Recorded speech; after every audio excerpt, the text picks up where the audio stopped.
Terima kasih kepada Pak Sutopo Haji, para Bapak Ibu jamaah sekalian. Assalamualaikum warahmatullahi wabarakatuh. Waalaikumsalam. Alhamdulillahirabbil alamin. Wa bihi nasta'inu ala umuri dunya waddin. Wassalatu wassalamu ala sayyidil mursalin nabiyina karim Muhammadin wa ala alihi wa sahbihi wa man tabi'ahum bi ihsanin ila yaumiddin. Rabbi shrah li sadri wa yassir li amri wa hlul 'uqdatam min lisani yafqahu qawli. Amin. Bapak Ibu jamaah pengajian yang semoga dirahmati Allah Subhanahu wa taala. Amin. Amin ya. Kita bersyukur pagi hari ini masih diberi umur panjang, kesehatan, kekuatan, kemampuan, bisa beraktivitas, menjalankan tugas, tanggung jawab, termasuk aktivitas kita pagi hari ini. Kita akan belajar bersama-sama dan mohon izin, mohon berkenan kembali pagi hari ini saya diberi amanah untuk menyampaikan kajian wonten ngasanipun para pinisepuh, para sepuh, para bapunden sedaya. Tema pagi hari ini tema klasik tentang kesabaran. Tema ini saya sampaikan karena salah seorang ulama yang digelari dengan Hujjatul Islam, yaitu Imam Al-Ghazali. Beliau menyampaikan berdasarkan satu hadis bahwa iman itu ada dua bagian. Bagian yang pertama sabar, bagian yang kedua syukur. Menarik barangkali untuk kita pahami bahwa iman itu dua bagian karena memang hidup di dunia ini cuma dua kondisi: senang, susah, sukses, gagal. Itu saja yang kita hadapi. Dan cara mensikapinya ya dengan dua hal itu tadi, syukur dan sabar. Nah, bagian yang akan kita bahas untuk pagi hari ini insya Allah adalah bab tentang sabar. Nah, apa itu sabar? Sabar itu artinya menahan, endurance. Itu kalau bahasa Inggrisnya, ya, menjadi merek oli, enduro. Saya sebut merek ya. Itu artinya daya tahan. Sehingga orang disebut sabar itu kalau punya daya tahan tinggi. Gitu. Nggak meleot. Nah, kalau orang itu sabarnya rendah, gampang meleot. Contoh, suatu kali Rasulullah SAW itu melihat dua orang itu lagi bertengkar. Satu orang itu mungkin bahasa kita ya ngomong kasar gitu, ngomong gitu, ngomai rakar-rakar gitu. Sing siji menang baik.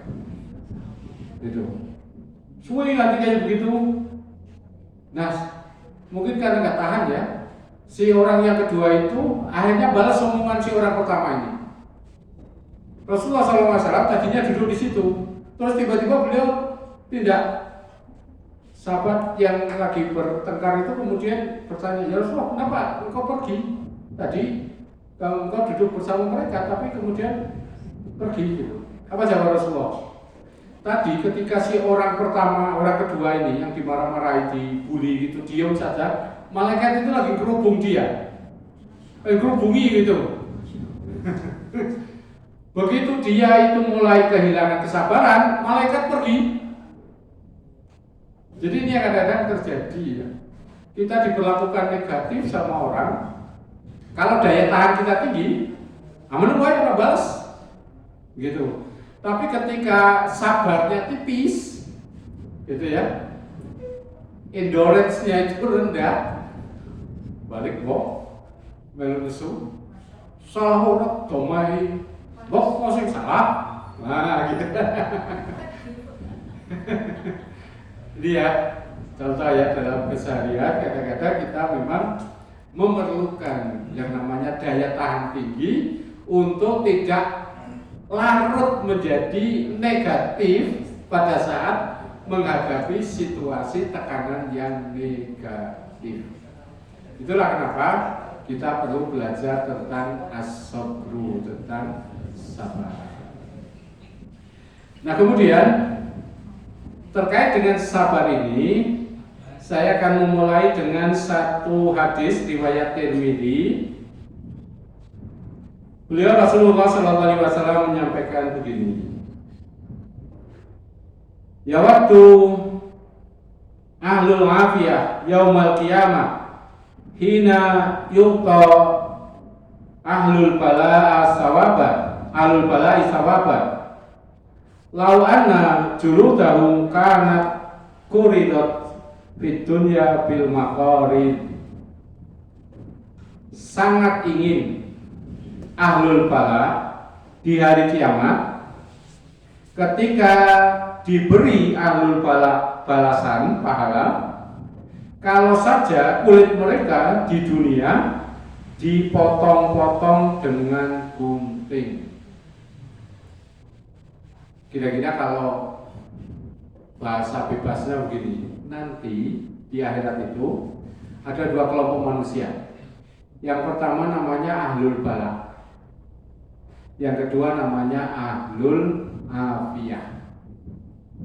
Nah, ahlul bala ini dapat pahala banyak banget, sampai membuat ahlul afiyah itu, bahasa kita ya, iri, pengen kalau saja ahlul afiyah ini di dunia itu kulitnya dipotong-potong dengan gunting. Bisa bayangkan, kulit dipotong-potong dengan gunting, berarti sengsara laranya romu gitu. Mutilasi ya mutilasi ya, mutilasi kan semuanya ya, itu kulitnya gitu guntingi gitu, kayak kertas diguntingi ya Bu. Bisa bayangkan kertas diguntingi kan cilik-cilik kan gitu ya, kulit kita diguntingi cilik-cilik kayak gitu, kayak apa rasanya? Perih, romu melarani. Tapi itu yang diinginkan oleh ahlul afiyah. Siapa itu ahlul afiyah? Secara sederhana adalah orang-orang yang hidupnya, dalam istilah orang sekarang, hidup bahagia di dunia. Orang sukses, duitnya akeh, sehingga pengen beli apa saja itu bisa. Istilah orang, duitnya langka ini, gitu. Apa saja pengen dibeli bisa, tuku rai baik bisa.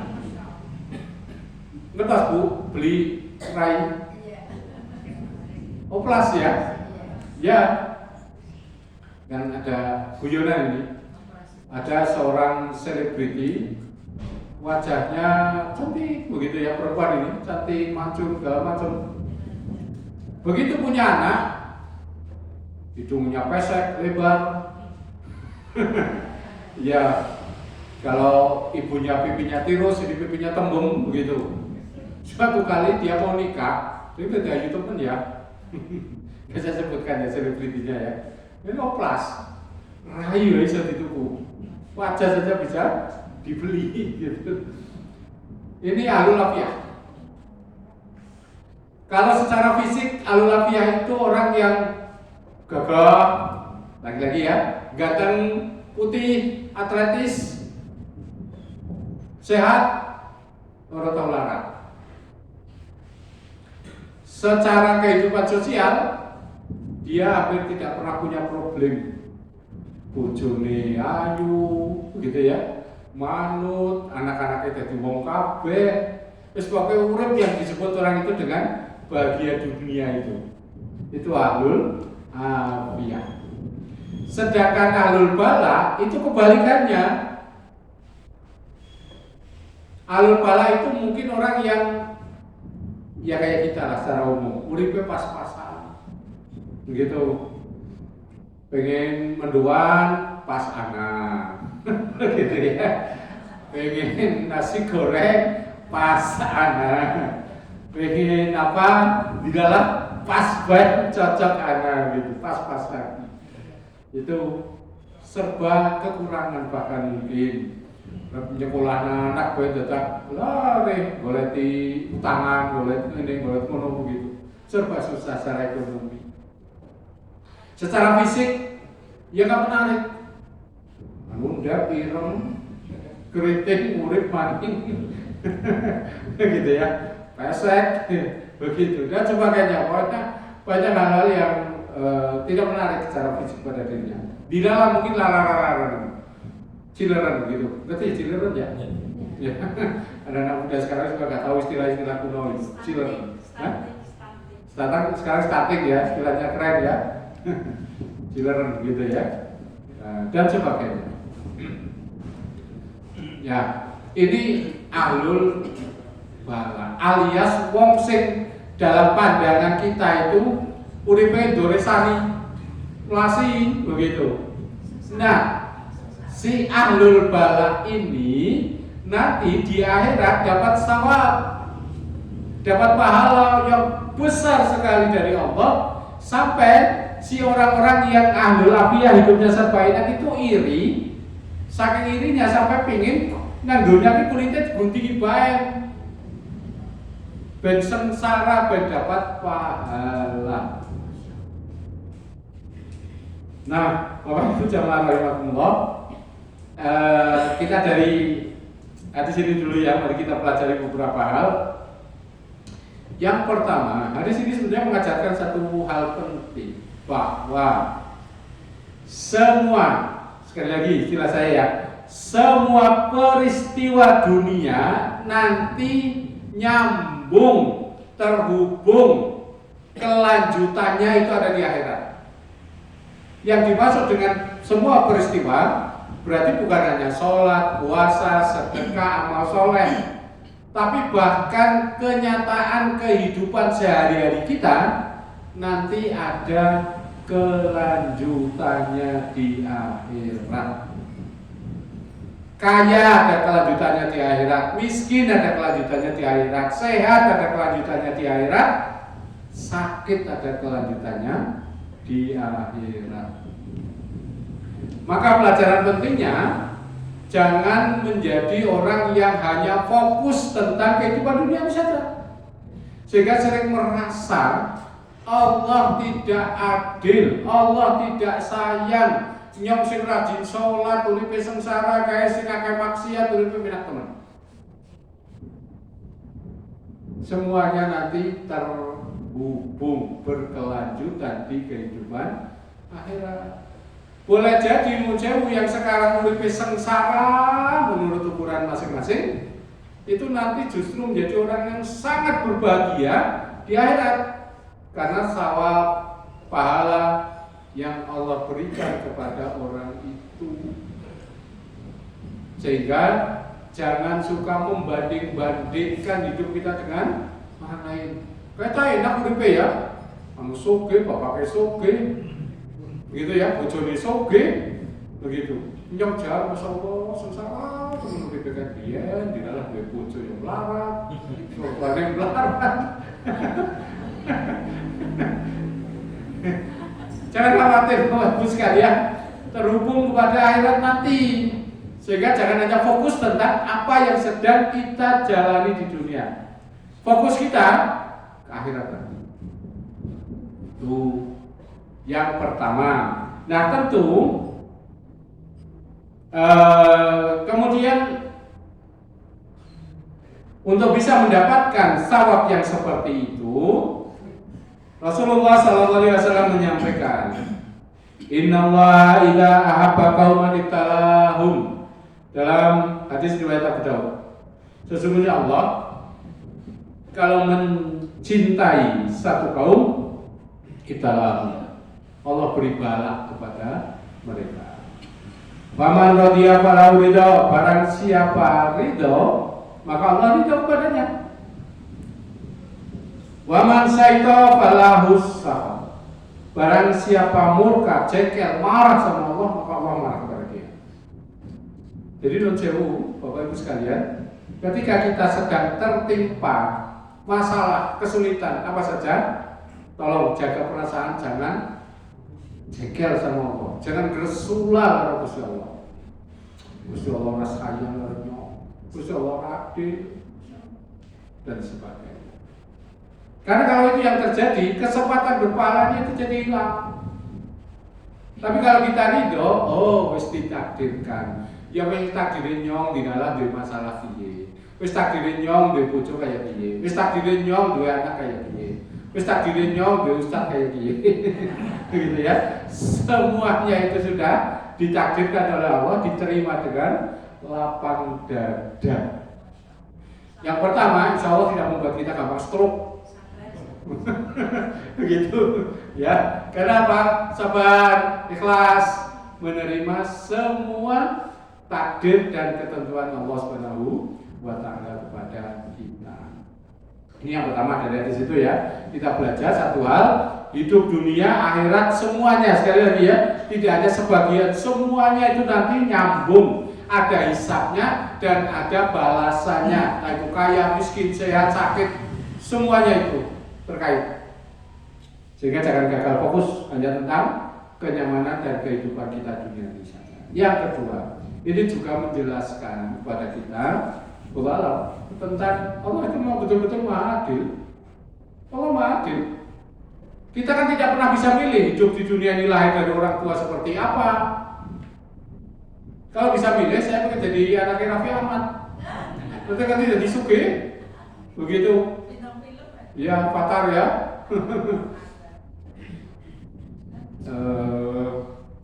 Tapi orang pengen jadi anaknya Nabil Makarim lah. Sudah kaya gitu ya, tiba-tiba kena perkara. Ya Allah, ya kemana apa ya. Dan Bapak Ibu sekalian rahimahullah, ini kan kenyataan yang tidak bisa kita hindari. Kita lahir dari keluarga seperti apa, orang tua seperti apa, di negara seperti apa. Nah pengen dan boleh saya pengen lahir di Qatar. Kenapa? Begitu lahir sudah disiapkan oleh negara, sekolah itu kan yang dibayar, dibiayai, pendapatan per kapitanya tinggi dan sebagainya. Pengen lahir di negara yang pemimpinnya kayak Hasan al-Bolkiah, gitu ya. Tapi kenyataannya kan kayak sekarang gini, sabar gitu ya. Jadi ingat bahwa Allah itu maha adil, sehingga jangan suka membanding-bandingkan antara peristiwa kejadian yang dialami oleh kita dengan orang lain dengan sudut pandang negatif. Tapi kalau kemudian kita niatkan untuk meningkatkan kualitasnya, nah itu beda perkara. Itu memang sunnah, ketentuan dan kewajiban. Jadi kalau sekarang kita hidup di negara yang seperti ini, berarti memang selain punya daya tahan tinggi untuk tidak menjadi ikut-ikutan jahat, maka kita perlu berusaha memperbaikinya. Kalau saya merasa sabar, mengkuliah oleh BLT padahal nggak berhak, oleh PKH padahal nggak berhak, melu majukan. Lalu kayak banyak orang berhak, uman kok, nyom orang uman, melu lah. Nah itu namanya orang sabar, kehilangan kesabaran. Sudahlah yang lain-lain pada melanggar, saya tidak. Misalkan kayak begitu. Nah kemudian Bapak Ibu jamaah rahimakumullah, yang ketiga dari hadis ini kita belajar tentang tadi di judul yang saya sampaikan tentang pentingnya seseorang itu memiliki sifat sabar. Kesabaran ini yang kemudian berpahala, innama yuwaffas sabiruna ajrahum bighairi hisab. Allah membalas orang sabar itu tanpa hisab. Kemudian para ulama membagi kesabaran itu ada pada 3 kondisi. Yang pertama adalah as-sabru ala ta'ah, sabar di dalam menjalankan ketaatan. Contohnya kita bisa pelajari di dalam Al-Quran.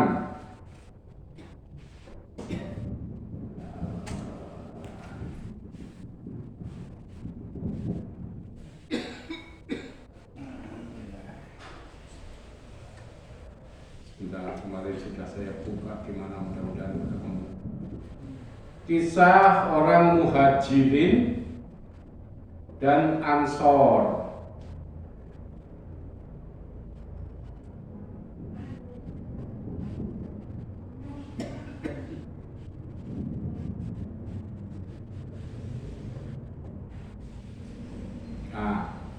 Surah Al-Hasyr, surah 59. Surah 59 ayat yang ke-9. A'udzu billahi minasy syaithanir rajim. Bismillahirrahmanirrahim. Walladzina tabawwa'ud dara wal imana min qablihim yuhibbuna man hajara ilaihim wa la yajiduna fi sudurihim hajatan mimma utu wa yu'thiruna ala anfusihim walau kana bihim khasasah wa man yuqa syuhha nafsihi fa ulaika humul muflihun. Waladina tabawwa'ud dara, dan mereka yang sudah menempati negeri, yaitu orang-orang Madinah, orang-orang Ansor, wal iman, dan sudah beriman, min qablihim, sebelum mereka, sebelum kedatangan orang-orang Muhajirin. Yuhibbuna, mereka mencintai, man hajara ilaihim, orang-orang yang berhijrah kepada mereka. Wala yajiduna, dan mereka tidak mendapatkan fi suturihim, di dada mereka, hajatan, keinginan, mimma utu, terhadap apa yang mereka berikan, wa yuksiruna, dan mereka mengutamakan ala anfusihim, atas diri mereka, walau kana bihim khasasah, meskipun mereka juga membutuhkan. Waman suqa, waman, dan barang siapa yuqa, dipelihara, suha nafsihi, kekikiran dirinya, faulaika, maka mereka itu humul muflihun, adalah orang-orang yang sukses. Jadi kita tahu ketika orang-orang diperintahkan oleh Rasulullah untuk hijrah dari Mekah ke Madinah, mereka kan nggak bawa apa-apa, harta semuanya ditinggal. Lalu Rasulullah SAW kemudian mempersaudarakan tiap-tiap muhajirin itu dengan orang Ansor, dipersaudarakan, Islamiyah istilahnya. Dan orang-orang Ansor itu ketika melayani saudaranya itu dengan pelayanan yang luar biasa. Sampai ada seorang sahabat, saya pernah cerita ke Bapak Ibu sekalian, namanya Sa'ad bin Rabi. Ini orang Ansor, dipersaudarakan dengan Abdurrahman bin Auf. Kata Sa'ad bin Rabi, Mas Abdurrahman, Mas Dur, jenengan kan kesini ora gak apa-apa, nyong badannya akeh. Yang kedua, jenengan tekam rene bujangan ngombe bojo, nyong bojone lho. Nek gelem milih sing ndi? Lo tak cerai, jadi bojone Rika.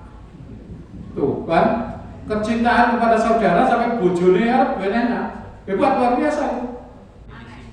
Ya, cinta, sayang, tapi kecintaan dan sayangnya kepada Allah melebihi cinta dan kesayangannya kepada dunia yang dia miliki.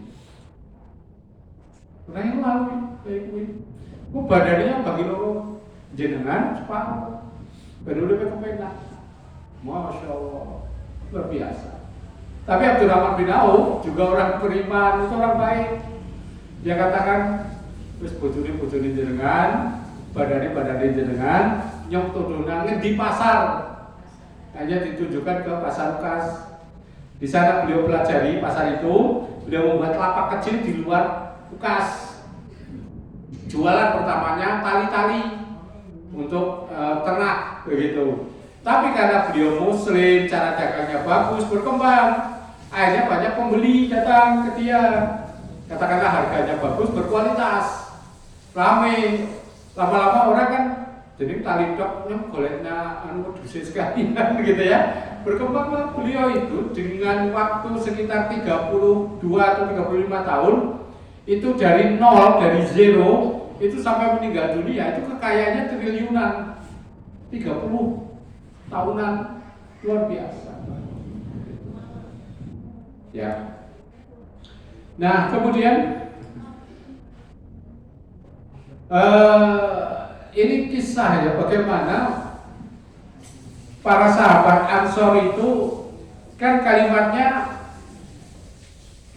wala yajidu fi sudurihim hajatan mimma utu wa yusiruna ala anfusihim walau kana bihi khososoh.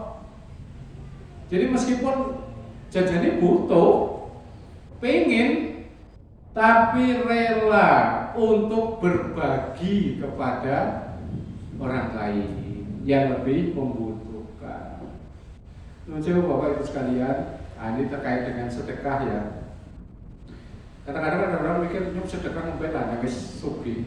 Kapan sugih? Nyom sedekah wis cukup, kapan cukupe? Kita ini semakin tinggi pendapatan, semakin tinggi pengeluaran. Karena pendapatan saya sekarang ini seperti ini, ya paling belinya motor. Kalau pendapatan saya 2 digit, nanti saya beli mobil. Nganggo motor, nang kene paling 3.000 undian bensinnya. Nganggo mobil paling ora 1 liter. 20.000. Maka orang tidak akan pernah bersedekah kalau kemudian menunggu ombel.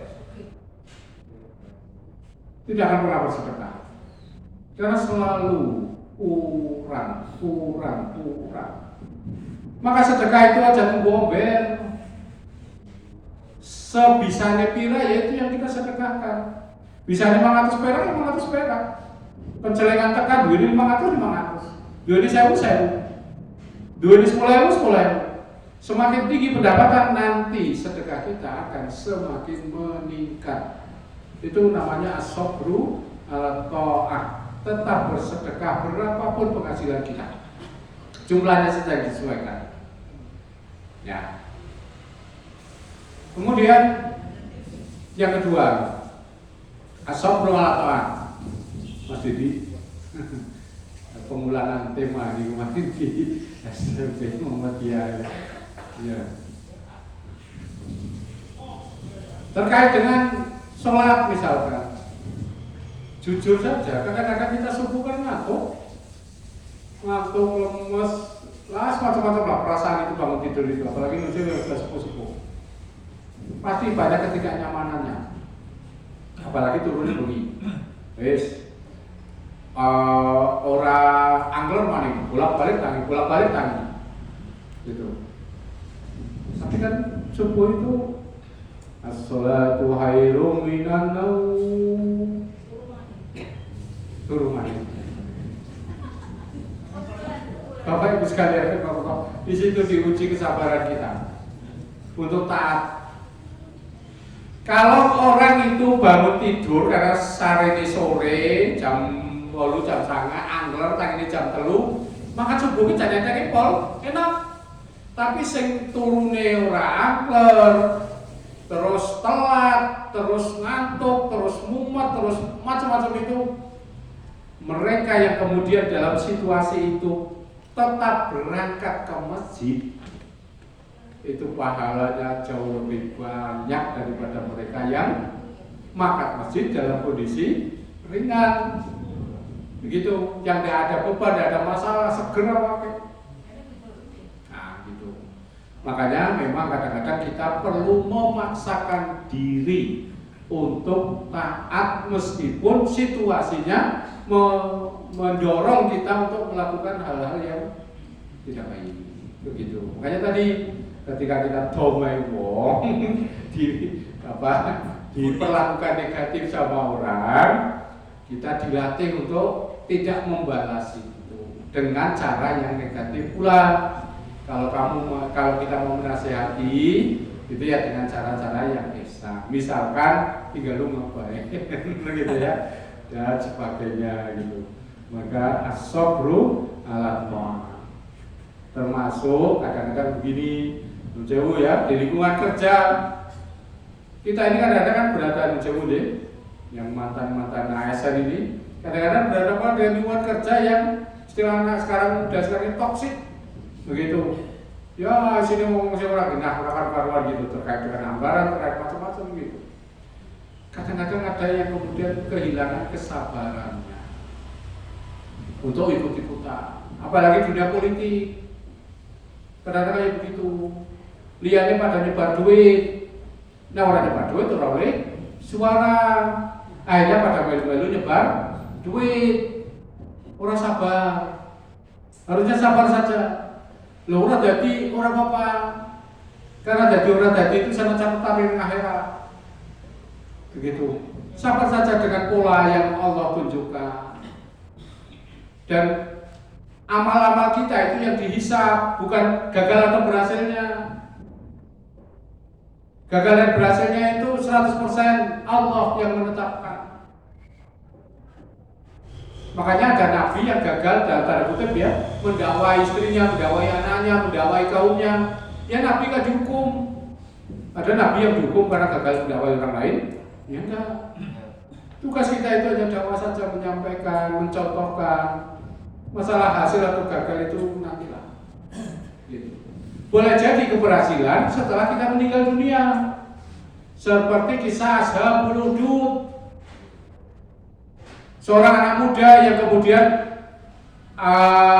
masyarakat itu kemudian mengatakan amanah birobil gulam, itu setelah anak muda itu dipanah mati.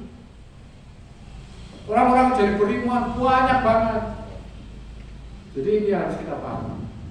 Ya, boleh jadi keberhasilan setelah kita meninggalkan dunia ini. Oleh karena itu terkait dengan anak-anak kita, misalkan dinasihati kok cuma angel banget, siksa jadi perlakukan secara negatif, begitu. Karena boleh jadi kita mati baru dia nanti sholat, pahalanya tetap mengalir ke kita. Gitu. Yang kedua adalah as-sabru, kesabaran untuk tidak melakukan maksiat.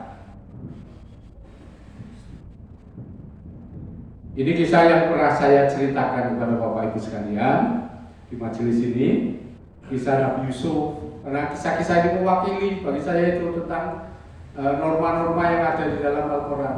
Kisah-kisah itu mewakili. Kisah Nabi Yusuf, surah Yusuf ayat 23-24. Surah Yusuf ayat 23-24. A'udzu billahi minasy syaithanir rajim. Bismillahirrahmanirrahim. Wa rawadathu allati huwa fi baitiha an nafsihi wa ghallaqatil abwab wa qalat hayta lak qala ma'adallah innahu rabbi ahsana maswa innahu la yuflihudz zalimun. Walaqad hammat bihi wa ma biha laula ar-ra'a burhana rabbih kadzalika linasrifa anhu as-su'a wal fahsya'a innahu min ibadina al-mukhlasin. Warawadathu, dan berkehendak menggoda allati huwa fi baitiha an nafsihi, dia yang berada di rumahnya terhadap dirinya sendiri. Wa ghalaqatil abwab, dan menutup pintu-pintu. Wa qalat haytala, dipanggil, kamu sini. Qala ma'adallah, berkata saya berlindung kepada Allah, dan seterusnya. itu terjemahan perkataannya ya. Ya kira-kira kisahnya kita tahu Nabi Yusuf digoda oleh Zulaikha, dimasukkan ke kamar. Ini bojone pejabat. Zulaikha itu istrinya Aziz, pejabat Mesir. Biasanya bojone pejabat kan terawat ya, kayak kisah Sambo biar bojone terawat gitu ya. Sama-sama Joshua ya, ulang sih kisahnya gitu ya. Tapi kira-kira bojo pejabat terawat lah gitu. Bahasa kita itu. Nah, kemudian diajak untuk melakukan perbuatan dosa. Tapi kemudian Nabi Yusuf tidak mau ya menolak ajakan itu. Padahal ayat 24 kan bunyinya wala qad hamat bi wa hamma biha, dan sungguh Zulaikha itu berhasrat himmah kepada Nabi Yusuf, wa hamma biha, kalimatnya begitu dalam Al-Qur'an. Dan Nabi Yusuf juga berhasrat kepada Zulaikha. Bahasa sekarang punya libido, begitu. Libidonya berjalan normal, tapi tidak terjadi. Ini yang namanya as-sabru anil maksiat, sabar dari melakukan perbuatan maksiat. Ada kesempatan, ada keinginan, tapi tidak dikerjakan. Ini yang berpahala. Kalau nggak ada kesempatan, ya nggak ada pahalanya. Saya nggak korupsi, yang saya nggak punya kesempatan, saya nggak dapat pahala dari tidak korupsi, orang kesempatan. Yang berpahala adalah mereka yang punya jabatan, punya kesempatan, dan tidak dikerjakan. Itu pahala karena kesabarannya. Mereka yang punya kesempatan, maaf mencewu, berselingkuh, tapi tidak dikerjakan, itu yang kemudian berpahala. Mereka yang punya kesempatan melakukan perbuatan dosa dan terjaga menahan diri untuk tidak melakukan perbuatan dosa, itulah yang berpahala. Makanya kadang-kadang itu Bapak-bapak medsos kita bukai, kadang-kadang iklannya kan iklan-iklan yang kepatus kan. Kalau kemudian kita skip, itu yang berpahala dari skip, dari menutup iklan-iklan yang tidak pantas. Tapi nah kemudian di dalam share lah, nah grup begitu ya. Itu dosanya nanti double. Nah makanya ada kan kadang-kadang grup itu yang bapak-bapaknya suka men-share gambar-gambar yang dalam tanda kutip menjadi sumber dosa, jadi dapat dosa double. Yang nonton, misalkan saya nonton itu saya berdosa, dosa saya juga didapatkan oleh orang yang share hal itu. Makanya ada dosa jariah. Ketika melakukan perbuatan dosa diikuti dosa itu oleh orang lain. Alhamdulillah. Nah kemudian yang berikutnya adalah sabar di dalam menerima semua takdir Allah.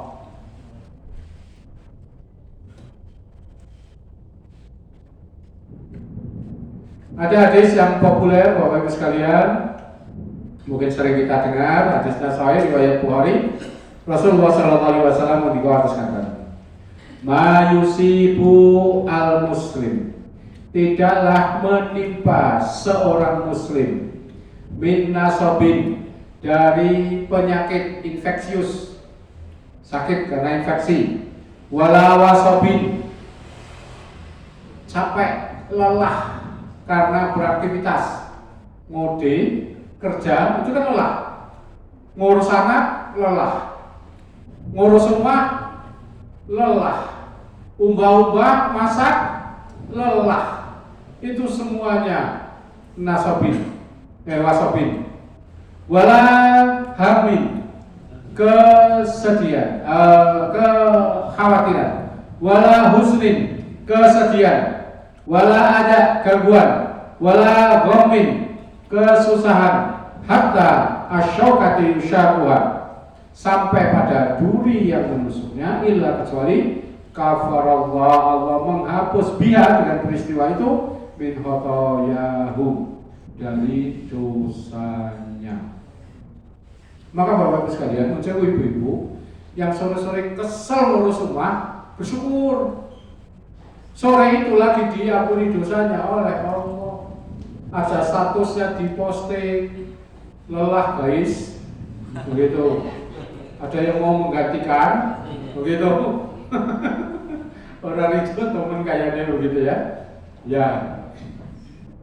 Ya, kita terima saja. Kelelahan itu sarana Allah menghapus dosa kita.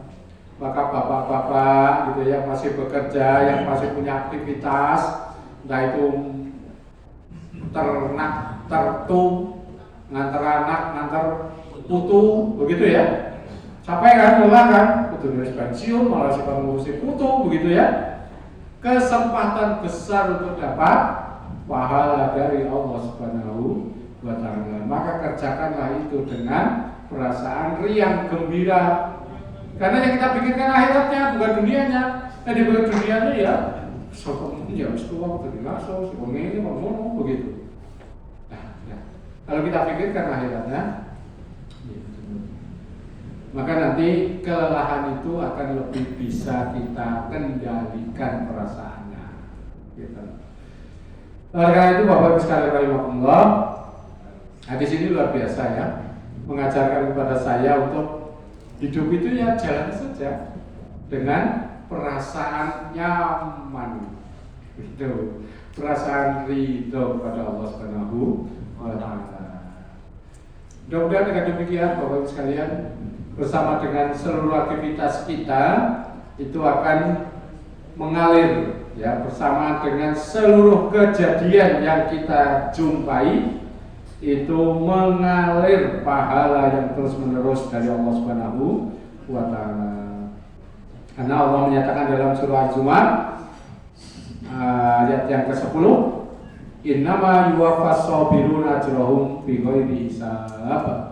Allah membalas secara setara, sesuai orang-orang yang sabar itu tanpa dihitung. Jadi selama kita sedang mengalami kondisi-kondisi yang tidak nyaman, kita sabar, maka selama itu pula mengalir pahala yang terus menerus sampai nanti ada orang-orang yang di akhirat iri karena melihat pahala yang diterima oleh mereka yang di dunia memiliki kesabaran dengan segala problem yang sedang dihadapinya.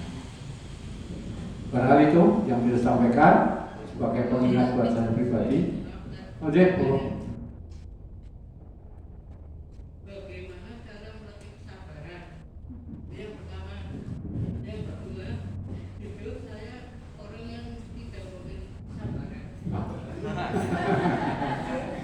Masya Allah. Kita doakan ya. Ya. Fa'budullah hatta ya'tiyakal yakin. Beribadahlah kepada Allah sampai kamu yakin. Berarti memang ada upaya. Isbiru wasabiru warabitu, sabar dan paksa kesabaran itu.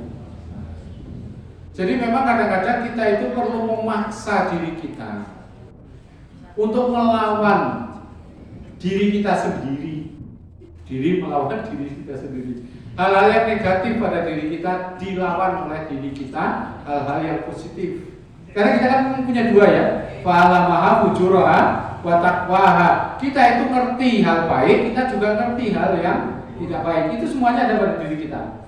Nah, paksa, dorong, latih agar kita menjadi orang-orang yang kebaikannya itu lebih menonjol. Innama bu'istu liutammima makarimal akhlak. Saya dibangkitkan untuk mengutamakan akhlak alias sebetulnya akhlak baik itu ada, cuma kadang-kadang tidak muncul. Nah, kemudian Rasulullah datang untuk hal-hal baik itu didorong maju ke depan, menjadi dominan, termasuk terkait dengan kesabaran. Maka paksa, maka latih kita untuk memiliki kesabaran sampai pada tingkat kita terbiasa dengan kesabaran, syukur-syukur bisa menikmati kesabaran. Nanti kalau sudah menikmati kesabaran itu tadi ngantuk banget, as-salatu khairum minan naum, maka dengan perasaan yang syukur, alhamdulillah bisa makan masjid meskipun awalnya lagi orang karu-karuan begitu. Dan banyak orang-orang yang kemudian bisa menikmati amal soleh. Contoh ada orang sedekah semiliar, seneng gitu. Kan ada ya cerita mereka-mereka yang sedekahnya besar-besar itu dan senang begitu. Kita kan mikir sedekah temen dia gitu. Mereka yang menjalankan mungkin senang. Makanya saya mengatakan begini Bapak Ibu sekalian, senang itu, bahagia itu, ada yang menerima, ada yang memberi. Dan mari kita bangun kesenangan memberi yang lebih dominan. Contoh, Bapak Ibu mengenai anaknya, mengenai putune senang kan? Padahal kan kehilangan kan? Bagi mangan enak gitu, anaknya jaluk ben enak. Dan senang kita karena anaknya jatuh ya, mangan. Maka itu perlu kita bangun kepada mereka-mereka yang mungkin tidak punya hubungan darah dengan kita. Gitu ya. Punya barang dijelih kancane gitu, senang. Alhamdulillah barangnya dijelih payu. Begitu ya. Sebetulnya ada jelih bojone bae. Nah sekedar barang gitu yang dipakai oleh orang lain, senang kita. Saya punya ruko depan saya untuk parkir orang-orang begitu. Karena nggak saya pakai gitu, saya senang. Alhamdulillah bisa jadi sumber pahala. Itu yang pertama. Paksa, dilatih, begitu. Yang kedua, doa, begitu. Doa kepada Allah Subhanahu Wa Taala, minta dikuatkan untuk memiliki sifat sabar.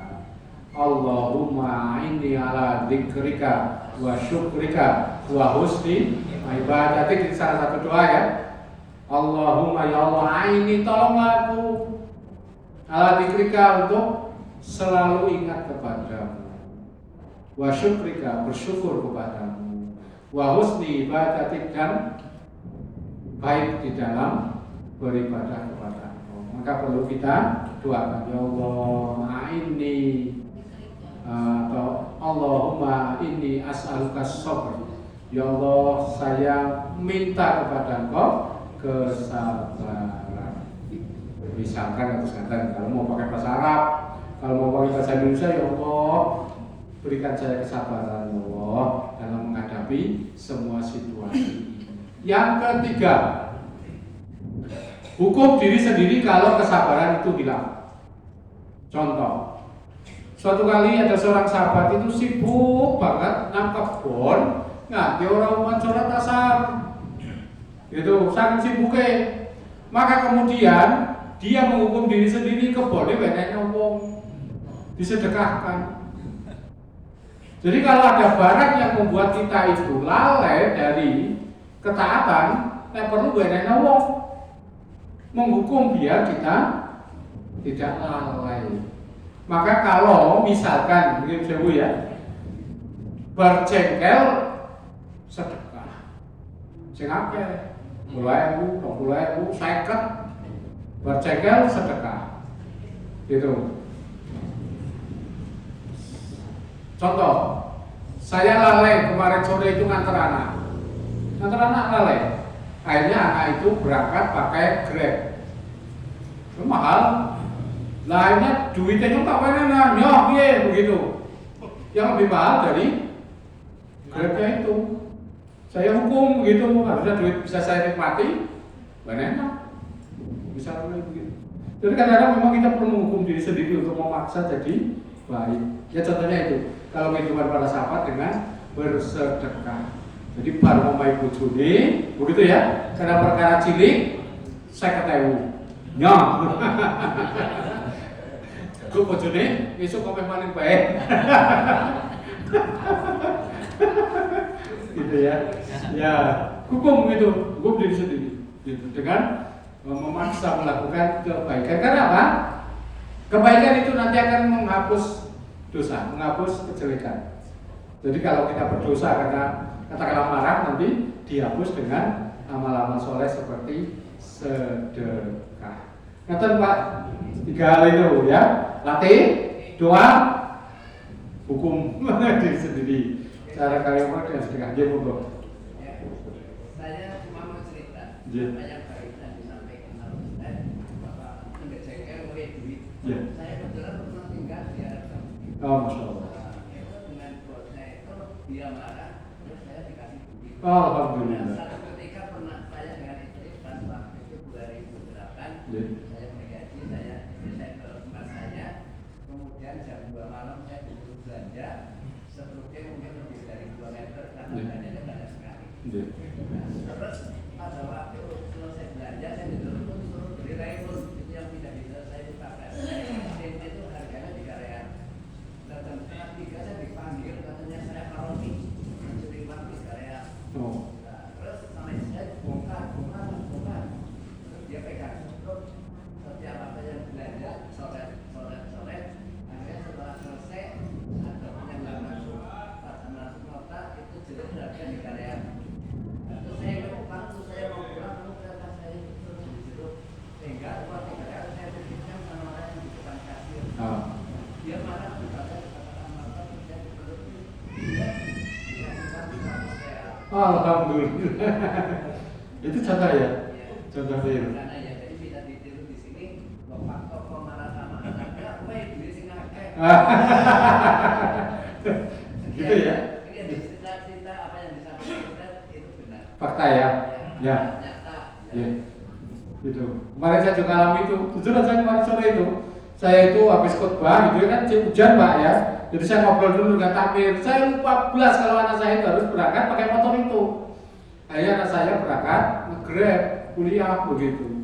Wes baru duitnya mana nyok. Ya saya tidak lupa lagi pada tanggung jawab saya gitu. Ya, cekap ada lagi Bapak Ibu sekalian? Cukup ya? Sudah jam 8 kurang 5. Jazakumullah khairan kepada Bapak Ibu sekalian atas semua perhatian dan kesabarannya. Mudah-mudahan majelis kita berkelanjutan di kehidupan akhirat. Amin. Ketemu lagi di surganya. Amin. Kurang lebihnya mohon maaf. Assalamualaikum warahmatullahi wabarakatuh. Warahmatullahi wabarakatuh. Alhamdulillah pagi ini banyak sekali menyinggung sedekah dan menyinggung soal duit gitu ya.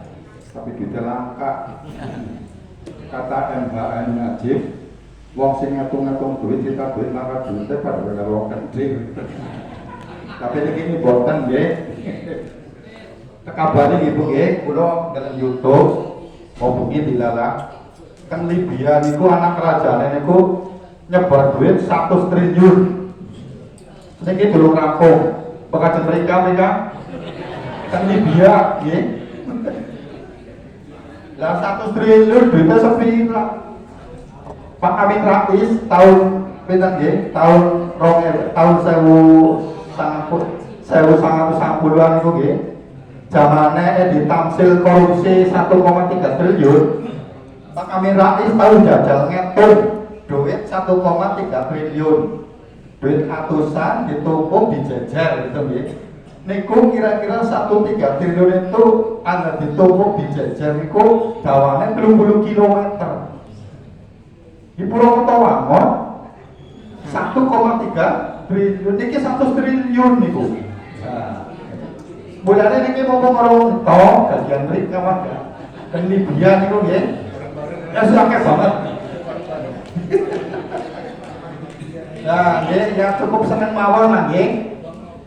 Kita ada orang yang senang sedekah sampai segitunya 100 triliun. Mudah-mudahan mungkin Indonesia ya anak nggih.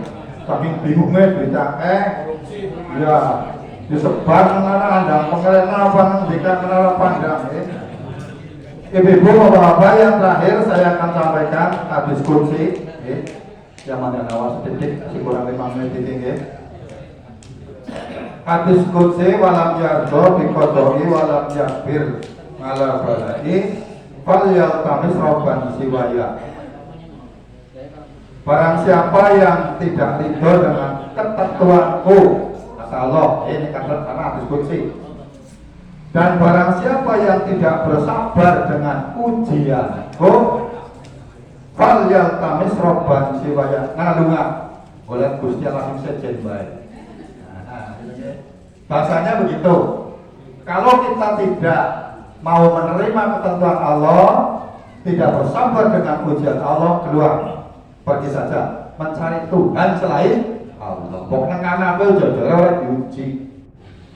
Nah, maka dari itu kajian pagi ini tadi kaitan dengan sabar. Sangat penting bagi kita, sabar perlu istiqomah. Kadang nanti bahasannya memang kadang-kadang toh kesabaran nyong ya, toh kebuangan gitu ya. Maka dari kita perlu perintahnya supaya menambah, meningkatkan terus kesabaran. Mudah-mudahan dengan kesabaran kita akan ketemu dengan kesenangan atau kebahagiaan. Saya kira itu.